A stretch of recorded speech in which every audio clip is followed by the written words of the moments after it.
Coucou, donc comme je vous disais, donc première vidéo aujourd'hui, j'ai choisi un thème qui m'a été demandé par nombre d'entre vous concernant la colopathie fonctionnelle, donc qu'on appelle aussi le syndrome de l'intestin irritable, que j'ai plutôt envie de dire le syndrome de l'intestin irrité en réalité. Donc on va un petit peu explorer tout ce gentil monde pour voir un petit peu pourquoi on en arrive à une telle dégradation et comment faire pour parvenir à limiter ces dérangements et puis tout simplement en guérir. Donc qu'est-ce que c'est déjà le syndrome de l'intestin irritable? Il va être surtout on va voir effectivement surtout à travers cet intestin une sorte de douleur intestinale, une sorte de lourdeur intestinale. On va ressentir des ballonnements, c'est-à-dire une sensation d'avoir le ventre lourd et gonflé, notamment après les repas. Alors, ça peut être tout simplement une sensation, hein, sans avoir vraiment les intestins ou l'estomac qui gonfle, évidemment. Hein. Donc les ballonnements, on peut avoir tout simplement de la constipation ou de la diarrhée ou encore les deux ou encore des reflux acides. Ça peut tout simplement se manifester de cette manière-là et bien d'autres bien d'autres symptômes encore. On retrouvera aussi des mucus dans les selles, hein, c'est-à-dire des matières grasses dans les selles qui prouveront effectivement une indigestion des matières grasses et on va voir déjà pourquoi on arrive à un tel résultat. Alors, qu'est-ce qui fait qu'on arrive à avoir un syndrome d'intestin irritable et pourquoi est-ce que c'est si courant de nos jours et comment faire pour rétablir la situation? Déjà, premièrement, qu'est-ce que c'est? On a vu que l'intestin irritable, ça empêchait d'avoir une digestion normale, une élimination normale, un mouvement en fait des intestins normal. C'est-à-dire que le péristaltisme intestinal, c'est-à-dire le mouvement qui permet l'élimination des déchets et des selles par le côlon et l'anus, le mouvement en lui-même, il est altéré. Il peut être trop lent, trop rapide, il n'absorbe pas bien, il rejette un peu trop, etc. etc. Une mauvaise absorption, un mauvais échange, tout simplement. Ça devient un petit peu anarchique. Pourquoi? Eh bien parce que tout simplement, quand on a un intestin qui est irrité et qu'on dit irritable, c'est qu'il y a des bactéries qui sont logées à un endroit où il ne devrait pas en avoir. En tout cas, pas dans cette quantité-là. Ils sont logés dans l'intestin grêle, alors qu'habituellement, ces bactéries-là sont au niveau du côlon, à la fin de l'intestin. Pourquoi est-ce que ça remonte comme ça? Eh bien, tout simplement parce que les bactéries vont se développer là où il y a le plus de déchets. Donc, à partir du moment où les déchets sont stagnants, les bactéries se développent. Ça peut être des bactéries commensales, comme on appelle, c'est-à-dire des bactéries qui ne sont pas pathogènes, mais qui ne sont pas au bon endroit, tout simplement. Donc à ce moment-là, on voit effectivement qu'il y a des bactéries, mais qui ne sont pas forcément au bon endroit. Comment faire et comment est-ce qu'on va pouvoir éliminer ces bactéries-là, en tout cas rééquilibrer plutôt la flore intestinale et faire en sorte que cet échange-là se passe normalement? Eh bien, il va falloir changer quelques petites choses assez importantes, notamment l'alimentation. Mais d'abord, il va falloir qu'on comprenne pourquoi et comment la changer. Alors, de quoi profitent les bactéries? Il va falloir qu'on le sache pour pouvoir les affamer. Il va falloir qu'on réduise leur goût pour la nourriture. Donc dans ces cas-là, il va falloir qu'on sache ce qu'elles mangent, ce qu'elles aiment manger, etc. Alors les bactéries commensales, donc ces bactéries qui ne sont pas pathogènes ou qui sont à un mauvais endroit, tout simplement vont se nourrir des nutriments de notre alimentation C'est-à-dire qu'elles vont arriver à pomper l'énergie des nutriments, des minéraux, etc., etc. Chose que du coup, nous, on ne va pas pouvoir manger automatiquement si les bactéries les consomment et en plus on crée des déchets d'ailleurs à la suite. Nous, non seulement on ne mange pas ces nutriments-là, mais en plus on récolte les déchets des bactéries qui ont excrété ces déchets suite à leur propre digestion. Bon, ça commence à être un peu compliqué l'histoire.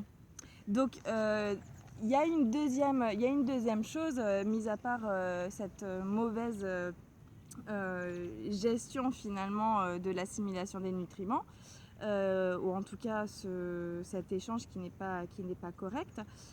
Il y a cette fameuse bile qui est sécrétée donc, par la vésicule biliaire qui se trouve à un endroit où les bactéries sont logées de façon anarchique, dirons-nous.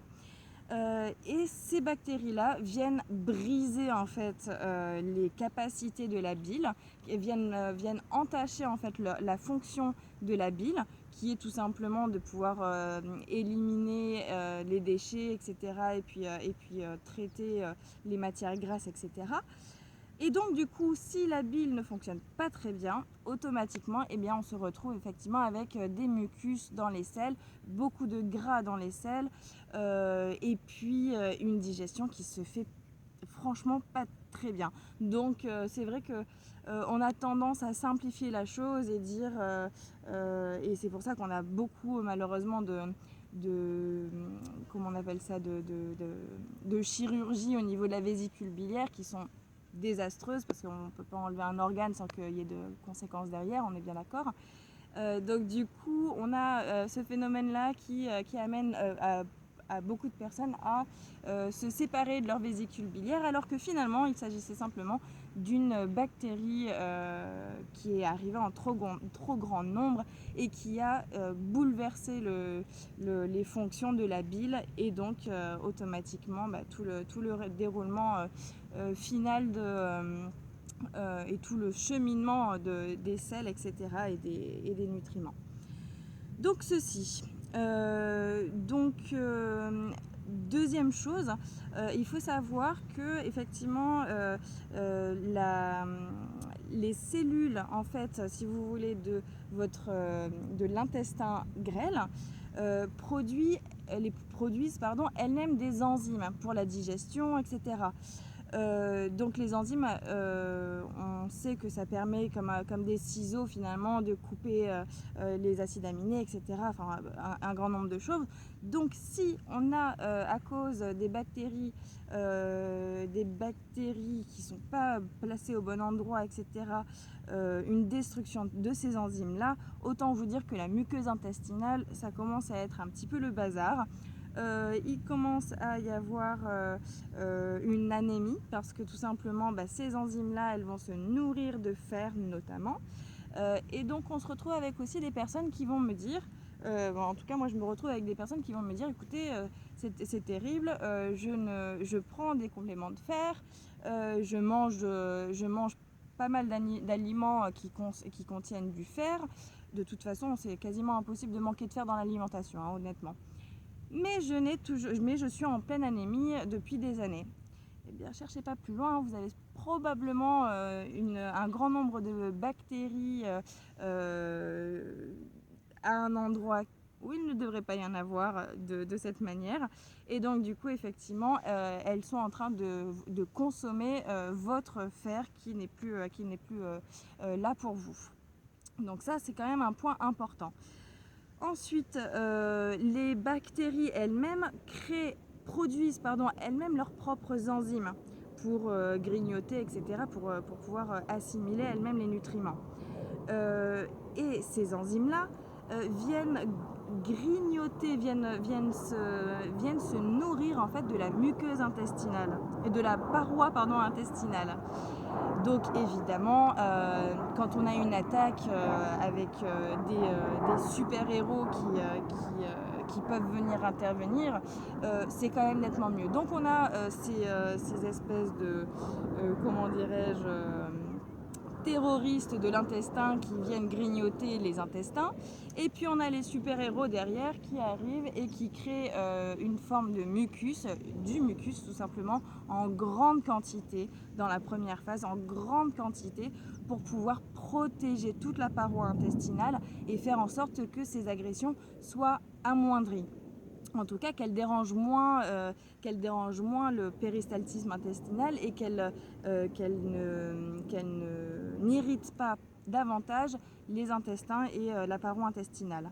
Donc, quand il y a toute cette quantité de mucus qui se propage, etc., il y a une... comment dirais-je, on va déclencher en fait une forme d'inflammation des intestins. Donc là, ça commence à vraiment être perturbé. On a pas mal de symptômes qui viennent s'ajouter à ceux dont j'ai parlé tout à l'heure. Et à ce moment-là, du coup, encore une forme de super-héros de la nature qui vient à la rescousse. La muqueuse, le mucus des cellules, comment dirais-je ? Je reprends. Les cellules qui produisent ce mucus ne pourront plus au bout d'un moment produire ce mucus par épuisement tout simplement. Elles n'ont plus suffisamment d'énergie, elles n'ont plus suffisamment de nutriments, de minéraux, etc. pour pouvoir produire suffisamment de mucus, on va dire, pour équilibrer en fait attaque et défense. Et donc à un moment donné, eh bien, il n'y a plus de mucus dans les intestins. Le mucus en plus du coup disparaît petit à petit et laissera l'intestin grêle en proie, livré finalement à ces agresseurs, à ces agresseurs et à ces bactéries qui viendront, enfin, et à leurs enzymes qui viendront grignoter la paroi intestinale. Donc quand on a donc le mucus en grande quantité, puis ensuite plus trop de mucus, puis du coup à nouveau les intestins qui deviennent très très très irritables sans avoir en plus de capacité à se défendre. On n'a plus non plus un péristaltisme intestinal qui est très performant. Donc il y a encore plus de stagnation de sel, donc encore plus de prolifération bactérienne, puisque les bactéries adorent les selles stagnantes. Pas vous, hein, je sais bien, mais elles, oui. Et à ce moment-là, eh ben, on arrive à cette fameuse hyperperméabilité intestinale qui nous conduit à de multiples maladies. Vous savez que je n'aime pas ce mot, mais qui conduit à de multiples symptômes qui sont absolument pas sympathiques. Donc, ok, on en est arrivé là. Mais pourquoi est-ce qu'il y a eu autant de bactéries ? Qu'est-ce qui a pu déclencher ce déséquilibre de la flore intestinale et comment y remédier ? Alors, pourquoi ? Eh bien, on vit en plus, je pense, ces dernières décennies, ces dernières centaines d'années, voire même probablement davantage, des grandes périodes de stress. Que ça soit au travail, que ça soit dans l'environnement familial, que ça soit dans l'environnement tout court, que ça soit des périodes de stress liées aux examens, du stress, voilà. Un rythme de vie qui est trop chargé, un sommeil qui est peu réparateur, etc. Tout ça, ce sont des formes de stress que l'organisme est obligé d'affronter et en se défendant, il perd énormément d'énergie, de nutriments, de minéraux, etc. D'autant plus que qui dit stress dit on va utiliser le système nerveux sympathique. Le système nerveux sympathique, il fonctionne de lui-même, si vous voulez. Sauf que à force d'utiliser ce système nerveux sympathique, le système nerveux parasympathique qui est utilisé par les intestins eux-mêmes eh bien il n'est plus assez sollicité. Et c'est-à-dire que du coup, le péristaltisme intestinal ne peut plus être aussi efficace puisque le système nerveux sympathique est sollicité à la place, entre guillemets, du système nerveux parasympathique. Donc, encore une fois, donc perte du péristaltisme intestinal, donc selle à nouveau stagnante, déchets stagnants, prolifération des bactéries, non pas pathogènes, mais en tout cas en trop grand nombre et au mauvais endroit. Deuxième chose qui peut avoir quand même un effet absolument néfaste, c'est tout ce qui va être médicaments. Que ça soit des médicaments anti-acides, que ça soit des médicaments antibiotiques, que ça soit des médicaments qui sont supposés être laxatifs, etc. et qui finalement sont absolument on va dire une grossière erreur pour être gentil, et puis c'est franchement pas un cadeau pour nos intestins, ça c'est sûr. Donc tout ça, ça rentre en jeu et ça intervient effectivement dans cette prolifération bactérienne. Donc aujourd'hui, on va maintenant parler de l'élimination. On va essayer de faire en sorte de pouvoir se libérer de tout ça et de revenir sur des bases saines et faire en sorte de redonner à votre corps toutes ces possibilités de super warrior, etc.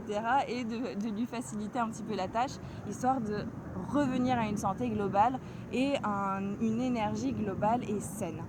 Alors, premièrement, on va parler alimentation. Premièrement, de quoi se nourrissent ces gentilles petites bactéries? Eh bien de sucre, la plupart du temps du sucre complexe. C'est le nectar finalement, c'est vraiment la crème de la bactérie, c'est le sucre complexe notamment. Donc, de quel sucre est-ce qu'on va parler principalement? On va dire tout ce qui va être hydrate de carbone, donc amidon, les céréales, évidemment toutes sortes de sucres que vous allez trouver dans l'industrie agroalimentaire, en magasin, etc. Donc on va supprimer un maximum, voire totalement. Et évidemment, si vous le supprimez totalement, vous aurez des résultats qui seront beaucoup plus efficaces et beaucoup plus rapides et donc beaucoup moins contraignants et donc aussi beaucoup moins fatigants par la suite. Donc suppression totale de tout ce qui va être céréales, amidon et sucre, bonbons, etc. etc. Ça, c'est la partie extrêmement importante. On supprime d'abord les causes. Ensuite, on va privilégier d'autres sortes de sucre parce que malgré tout, on a quand même besoin de sucre, mais on va avoir besoin de sucre simple, c'est-à-dire de sucre qui se digère en fait avant, c'est-à-dire avant toutes ces bactéries qui sont un petit peu trop loin, etc. On va essayer de digérer ces sucres simples, donc avant la prolifération. Donc on va privilégier tout ce qui va être fruits aqueux, fruits acides, etc. On va éviter un petit peu les fruits secs en fait, tout simplement parce que c'est quand même une bombe de sucre, donc on va quand même limiter ça, mais on va privilégier tous les fruits qui vont être aqueux, voilà, à base d'eau, etc.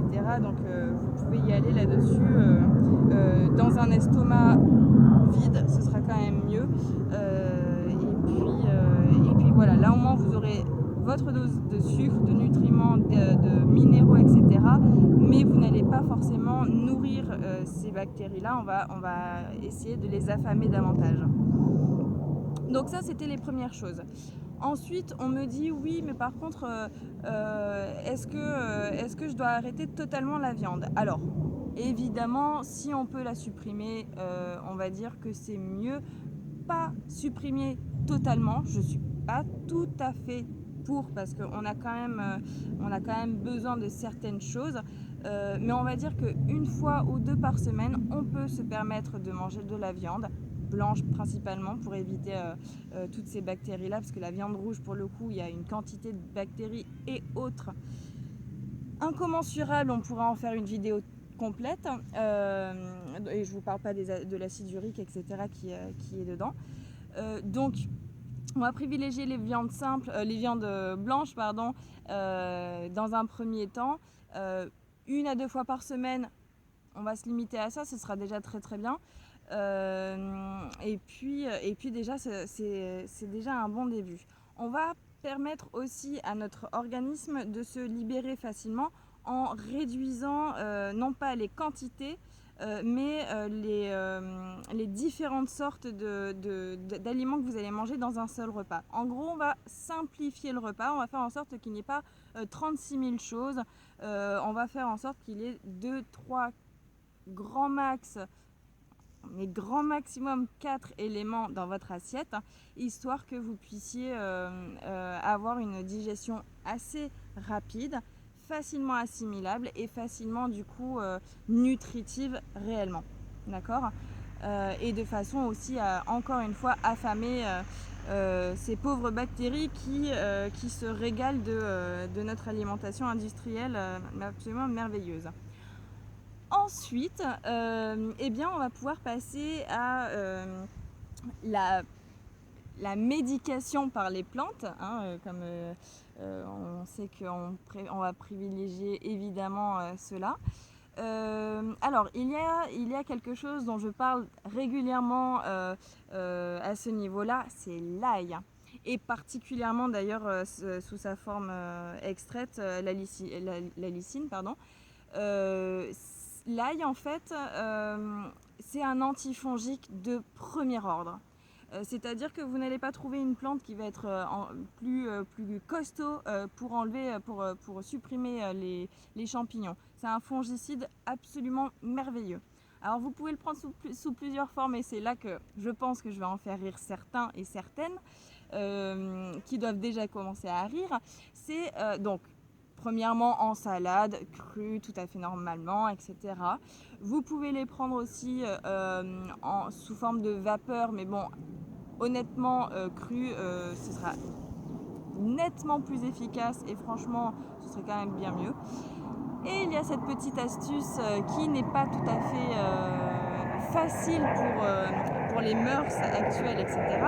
mais sous forme de suppositoire. Et oui, donc vous prenez une gousse d'ail, vous enlevez sa chemise, on fait tomber la chemise de la gousse d'ail et puis ensuite on la fait passer sous forme de suppositoire en ayant pris soin de bien piquer la gousse d'ail avec une fourchette de façon à avoir d'autant plus de substance qui va sortir de cet ail. Donc sous forme de suppositoire, et ensuite vous le laissez toute la nuit et ça va permettre vraiment d'éliminer un certain nombre de bactéries. Alors moi je vous conseille quand même de consommer vraiment de l'ail dans l'alimentation et de le faire en plus sous forme de suppositoire. C'est quand même beaucoup plus efficace et ça permettra aussi d'intervenir dans les deux camps, on va dire. Sachez aussi que l'ail, ce qui est absolument merveilleux et vous devez le savoir, c'est que quand on mange de l'ail, bizarrement, ça a beau être là ou ailleurs, on sent l'ail très très facilement. Et oui, parce que effectivement, toutes les substances de l'ail sont extrêmement volatiles, elles passent par tous les pores de la peau. Et d'ailleurs, quand vous mangez beaucoup d'ail, si vous sentez l'intérieur de vos mains, tout le monde a compris que vous avez mangé de l'ail il n'y a pas très longtemps. C'est absolument merveilleux. Donc l'ail a ces propriétés-là, en fait, tout simplement pour vous dire que l'ail va pouvoir développer, comment dirais-je, embaumer tous vos intestins simplement parce que ça se propage très très facilement et que du coup ça n'a aucune limite. Donc c'est pas parce que vous l'avez simplement en suppositoire que ça va s'arrêter à cette zone-là. Pas du tout, ça va bien fonctionner sur tous les intestins et c'est ça qui est tout à fait intéressant. Ensuite, il y a une huile essentielle qui est très très bien pour tout ça, c'est l'huile essentielle d'origan qui fonctionne très bien. Alors attention quand même parce que c'est une huile qui est quand même relativement irritante, donc on mesurera quand même sa prise, il faut quand même faire attention. Et puis il y a cette fameuse cannelle que j'aime beaucoup, qui fait énormément de bien pour toutes les fonctions intestinales et antibactériennes, antifongiques, etc.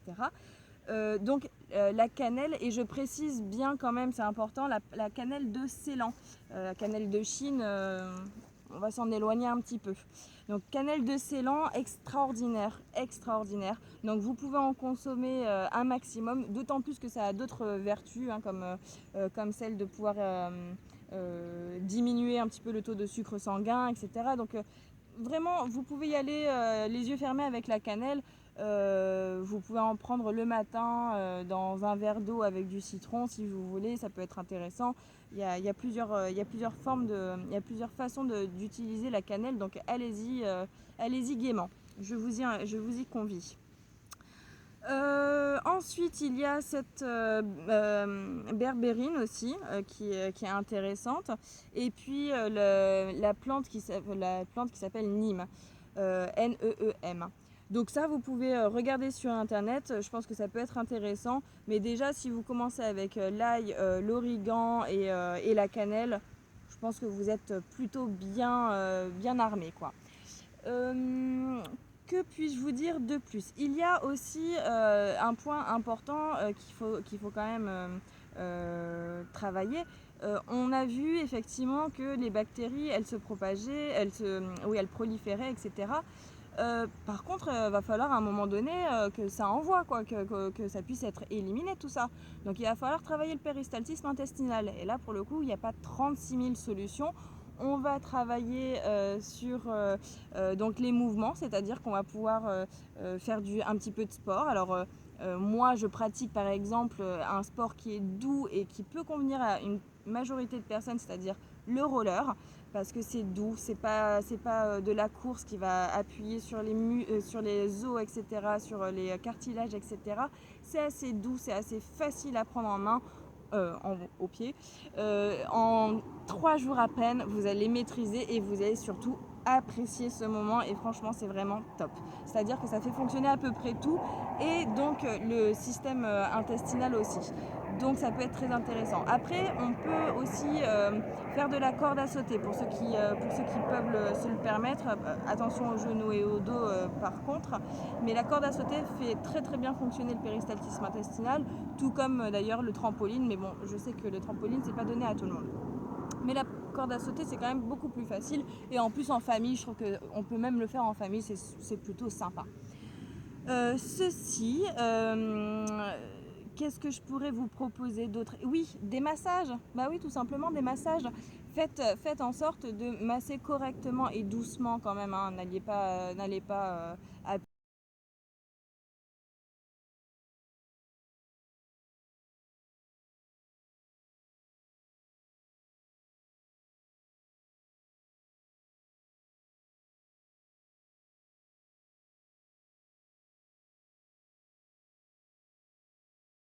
on remonte ici et on redescend sur la gauche, d'accord. Et puis comme ça, on permet de créer le mouvement intestinal pour permettre l'élimination des selles. Voilà, donc je pense que déjà c'est plutôt pas mal tout ça. Oui, ensuite on peut aussi aider notre corps avec quelques plantes qui sont favorables à tout ça. Il va y avoir des plantes qui vont être dites reminéralisantes, comme la prêle, l'ortie. Déjà c'est pas mal la prêle et l'ortie, hein. Je pense qu'on a déjà des très très bonnes plantes avec ça. Et puis j'ai envie de vous parler de l'ashwagandha, qui est une plante qui est absolument extraordinaire concernant le stress, concernant le système surrénalien, rénal, etc. Et qui vous permettra en fait de redonner de l'énergie à votre péristaltisme et effectivement du coup permettre une élimination plus facile et moins énergivore, tout simplement. Voilà, et bien écoutez, moi je pense qu'on a fait un petit peu le tour de la question. Je vous souhaite une excellente prise de notes. N'hésitez surtout pas à m'écrire suite à cette vidéo en commentaire ou quoi que ce soit. Si vous avez des questions, vous n'hésitez pas à les poser, je serai là pour y répondre et ce sera avec un grand plaisir. Je vous embrasse très fort et je vous dis à très vite pour une prochaine vidéo. À très vite!